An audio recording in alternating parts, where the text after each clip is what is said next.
Welcome back, ladies and gentlemen. Now with our second topic, we're discussing now the healthcare in Egypt, and especially that the state is giving very good care to the health of the Egyptian citizen, in addition to the initiatives that were launched by President Abdel Fattah al-Sisi. And we're going to discuss now the clinical nutrition and preparing the patient for the surgeries. And to shed more light on this, we have the pleasure to have with us in our studio our dear guest, Dr. Heba Latif, clinical nutrition consultant at the National Cancer Institute. Good morning. Good morning. Well, Dr. Abdel Latif, what do we mean by clinical nutrition? There's a difference between the usual nutrition, Yes, which is directed to healthy eating for healthy individuals and healthy population, while clinical nutrition, or as we call it, the medical nutrition therapy, it is a guided,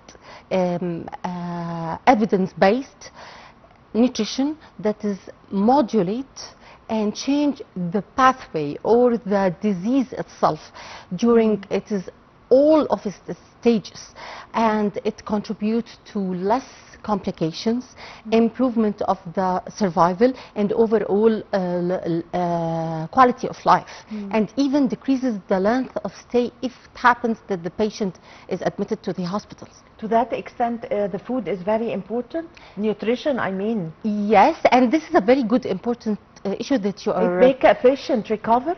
Yes, of course, and it is not only about food as we know it. It's not just the oral. The vitamins, you mean, the useful food? It is not just the food. This is what I want to say. It is not only the oral nutritional supplements. We go beyond this. We have what we call enteral nutrition, which is providing food through tubes in the body, in the system, and more even advanced, the parenteral nutrition, which is directly giving the food, or it's not the usual food as we know it, through the IV veins. So it's not just oral. It's oral, then enteral, then parenteral. And there is so many evidence-based and studies all over the world that supports that these approaches really differs in the overall outcome and the disease course. Yes. So usually after the operations, the patient needs a good nutrition and good healthy food. But the case now is, my question is about the preparing the patient before ongoing the surgeries. Yes. So what is the kind of nutrition that he should receive? Every patient and every surgery has its... Every case? Yes. It has its different pathophysiological issues. And each knowing that, that's why it has to be a physician or a clinical nutrition team as a whole working together, and that is what we have done in the Ministry of Health. We all, every step in the disease, and we tackle this. So we introduce early, this way we preparing the system, the metabolic pathways all over the body, whether we are giving glucose or protein or lipids or vitamins or trace elements, we know how to overcome the obstacles. For example, some people, some patients, they undergo very extreme extension and excision of their intestine. So they don't have the normal anatomy and the function and the physiology of the GIT system that we know.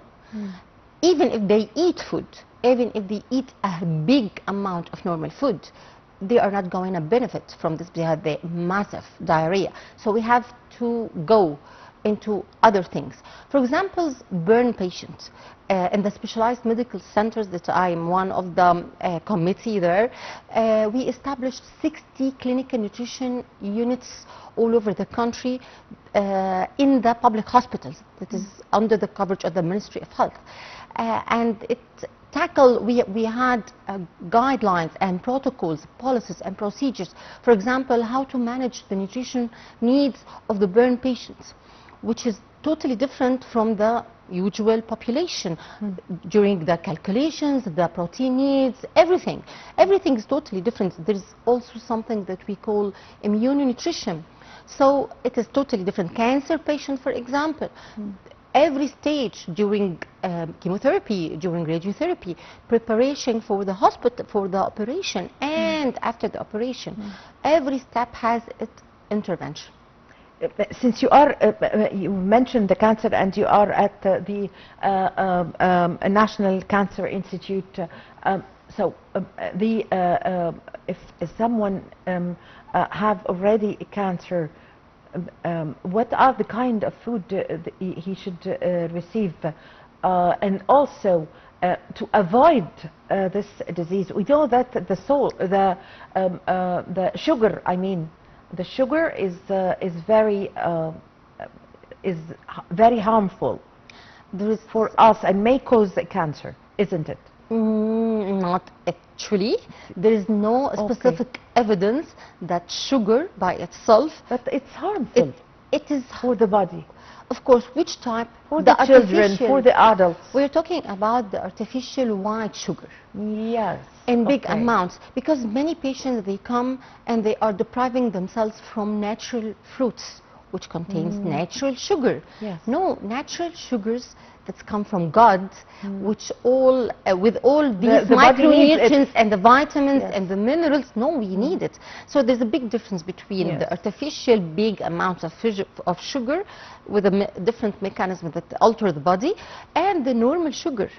And in the specialized medical centers, we are having a big conference under the patronage of the Professor Dr.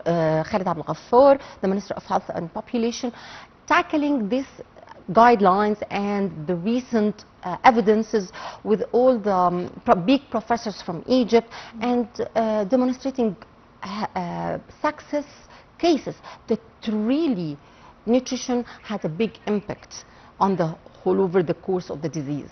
Yes, actually there was several initiatives that were launched by President Abdel Fattah al-Sisi for the health of the Egyptians, depicting early diseases, and also for the women and children, the Egyptian women, and depicting the breast cancer. And tell us and give us an idea about this. Of course, as we know, the whole world is going from treating to early detection and prevention. And this decreases the overall consumption and health economics, because early detection improves the outcome, and you need to pay less money, you know? Yes, of course. So economic-wise, it is very good, and health-wise, it's very good. One of the big important initiatives, that was the 100 million days, and it was actually for the screening and prevention for the non-communicable diseases like hypertension and diabetes. And here, actually, nutrition plays a big role. It really differs in the whole course of the disease. Also, one of the very important initiatives that for the children, school children, detecting obesity, anemia, and stunting. Also, nutrition has a big impact in these initiatives. And now we are going into what we call a multidisciplinary team. There is no sole player in the medical field anymore. What we mean by the multidisciplinary team is that when we tackle a disease, everybody should be entangled in the issue. For example, cancer cases, not only the oncologist, not only the oncosurgeon, it is the whole team. They should meet and discuss the case in order to get the best treatment, and including the nutrition consultants. Yes, unfortunately we're running out of time. Thank you very much for coming today, Dr. Heba Abdel Latif, a clinical nutrition consultant at the National Cancer Institute. Thank you very much for being with us today. We really had the pleasure to host you. Thank you so much. Thank you. Ladies and gentlemen, with this we come to the end of this episode of our program, The Breakfast Show. My name is Amal Mukhtar. Thank you for watching.